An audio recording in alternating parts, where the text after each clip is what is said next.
ये आदमी गायब नहीं हुआ था, बल्कि इसे मार दिया गया था।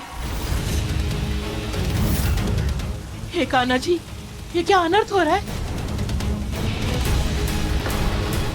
हमारे मंदिर जैसे पवित्र घर के पीछे किसी ने लाश काट के रखी थी। सारा वातावरण दूषित हो गया।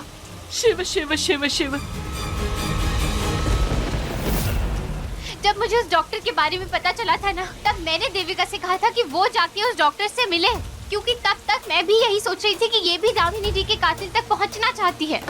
लेकिन फिर अगले ही पल वो डॉक्टर गायब हो गया और मुझे बाद में मालूम पड़ा कि वो गायब नहीं हुआ था, बल्कि ये देविका ने उसे मार दिया था और यहाँ घर में ही इसे गाड़ दिया था ताकि इनका सच कभी बाहर ना आए।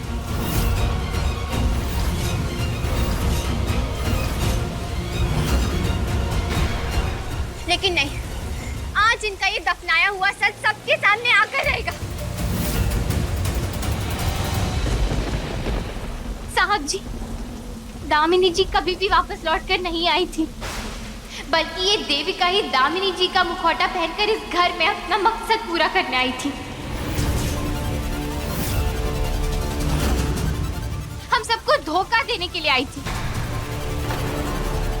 ये नफरत करती है इस घर से, इस परिवार से और इस परिवार के लोगों से। ये हम सबको बर्बाद करने के लिए और आपको हम सबसे दूर करने के लिए आई थी, क्योंकि ये जानती थी कि सिर्फ और सिर्फ दामिनी जी ही आपकी कमजोरी है। इसलिए दामिनी जी के नाम का इस्तेमाल करके ये आपके करीब आना चाहती थी।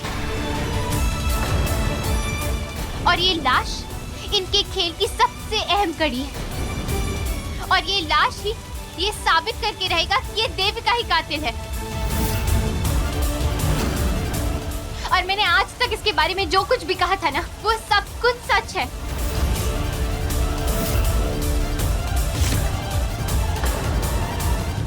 किशन भैया, आप तुरंत पुलिस को फोन लगाइए। अब वो ही इसका सच सबके सामने लाएंगे।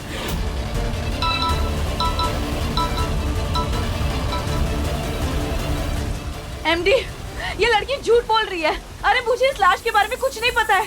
मुझे तो ये भी नहीं पता है कि ये आदमी कौन है।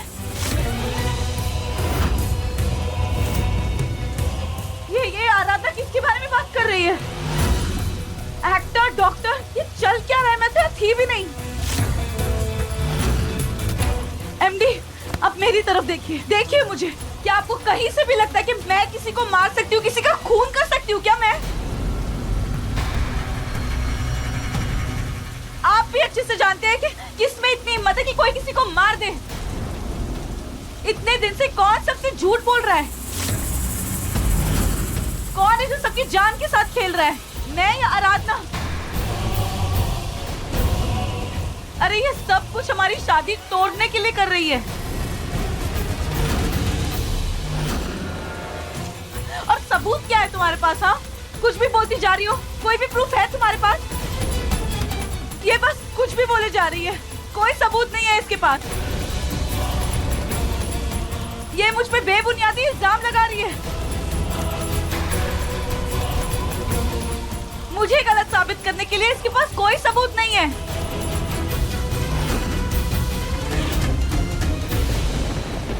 सबूत मैं दूंगी।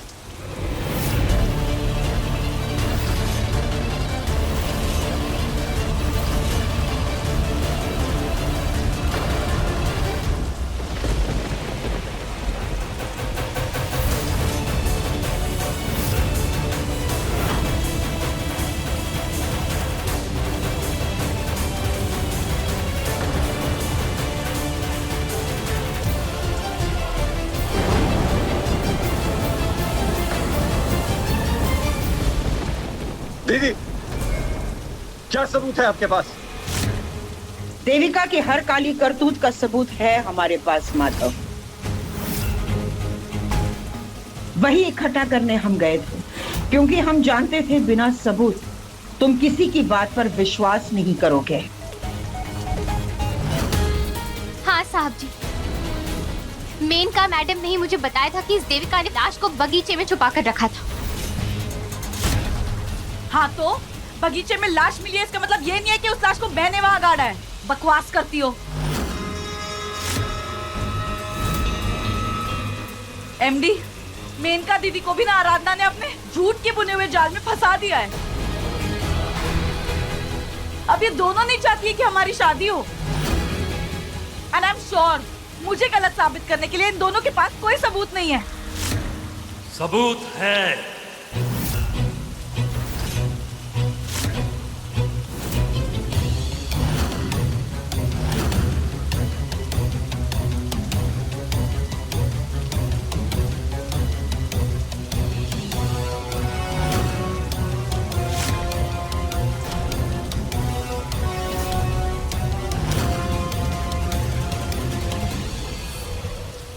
बस प्रशांत, बस बंद करो अपना ये नाटक।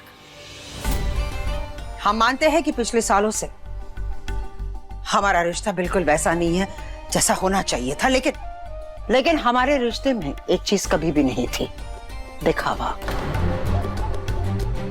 पिछले कई महीनों से देविका जो कुछ भी कर रही है ना हमारे घर में, हम जानते हैं उसके पीछे तुम्हारा हाथ है। उसके हर कांड, हर तमाशे के पीछे तुम भी बराबर के हिस्सेदार थे और आज भी हो। हम तुम्हें बहुत अच्छी तरह से पहचानते प्रशांत, और ये बात तुम भी अच्छी तरह से जानते हो कि तुम्हारे हर राज के बारे में हम भी जानते हैं। फिर भी तुमने हमसे झूठ कहा, हमारे सामने दिखावा किया।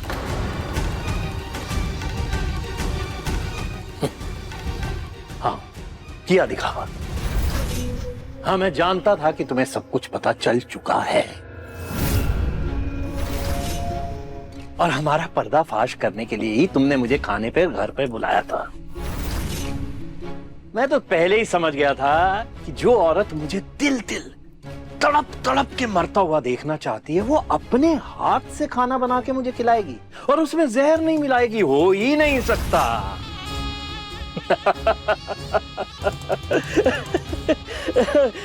लेकिन मेनका, तुम्हारा ये प्लान ना बहुत ही वाहियात किस्म का था, सच्ची। क्या है ना, तुमसे मुझे इतनी छोटी और ओछी हरकतों की उम्मीद नहीं थी। तुम्हें शोभा नहीं देता, सच्ची। इसीलिए मैंने तुम्हें हमारे कन्फेशन का रिकॉर्डिंग नहीं करने दिया। हमें हराकर तुम बहुत खुश होना प्रशांत। हमारी पीठ पीछे देविका से हाथ मिलाकर बहुत खुश होना तुम। चलो ठीक है, हम ये बात मान लेते हैं कि हमारे बीच पति पत्नी का वो रिश्ता नहीं रहा, लेकिन हमारे बच्चों की भविष्य को लेकर हमारी सोच हमेशा से एक थी। हाँ, एक ही थी। लेकिन तुमने हमारे बच्चों के भविष्य को बेहतर करने के लिए कुछ एक्स्ट्रा भी नहीं किया मेनका। तुम अपने उस भाई से इतना प्यार करती हो कि अपने बच्चों की भलाई तक के लिए उसका कभी एक नुकसान तक नहीं होने दिया। लेकिन देविका और मेरी राहें और मंजिलें मिलती थी, हमारे मकसद मिलते थे। वो भले ही माधव से बहुत प्यार करती हो, लेकिन उसे पाने के लिए वो कुछ भी कर सकती है और भारद्वाज परिवार को बर्बाद भी कर सकती है। और यही मेरा और उसका मकसद है, बस माधव भारद्वाज को कुचल देना, बर्बाद कर देना।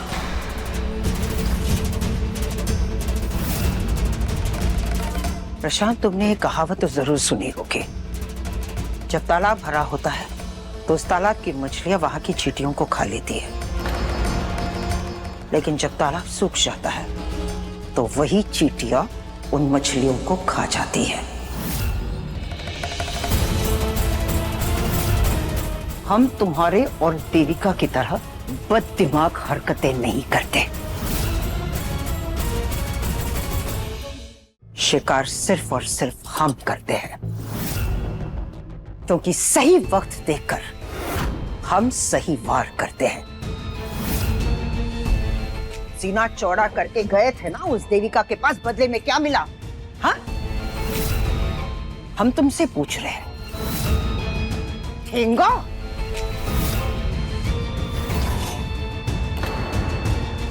तुम्हारा इस्तेमाल किया है उस देविका ने। वो जो कुछ भी हासिल करना चाहती थी वो उसने पा लिया, ठीक है? तुम ये कह रहे हो ना कि देविका माधव से बहुत प्यार करती है?